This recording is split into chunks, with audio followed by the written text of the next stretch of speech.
Hi అండి, అందరికీ నమస్కారం. చక్కటి మినుములను తీసుకుని కట్టెల పొయ్యి మీద సన్నని మంట మీద దోరగా వేయించి చక్కగా ఈ మినుముల్ని శుభ్రపరిచి దానిలో ఉన్న రాళ్ళను అవన్నీ కూడా ఏరిన తర్వాత తిరగల్లో చక్కటి సాంప్రదాయకరమైన పద్ధతిలో విసిరి దానిలో ఉన్న పొట్టు వేస్ట్ పదార్థాలన్నీ కూడా చెరిగి చక్కగా పిండి పట్టి మీకోసం ప్యాకింగ్ కూడా చేసి రెడీగా ఉందండి. కావలసిన వారు మీరు ఆర్డర్ పెట్టుకుని మీ చేతులతో సున్నుండలు చేసుకుని మీ ఇంటి వారికి పెట్టుకోండి.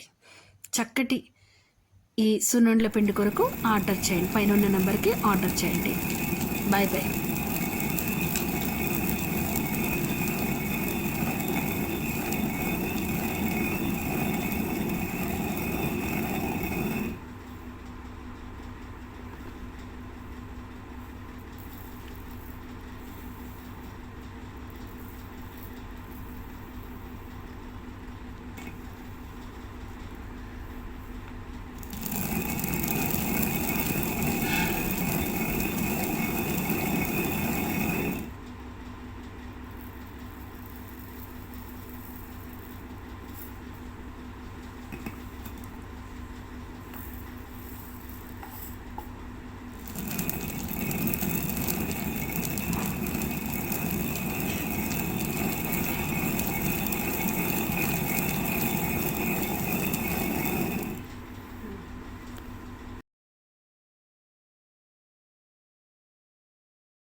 మరి వీటితో పాటు స్వచ్ఛమైన నెయ్యి, కారం, పసుపు వంటివి కూడా మా దగ్గర అవైలబుల్గా ఉన్నాయి. కావలసిన వారు DM చేయండి.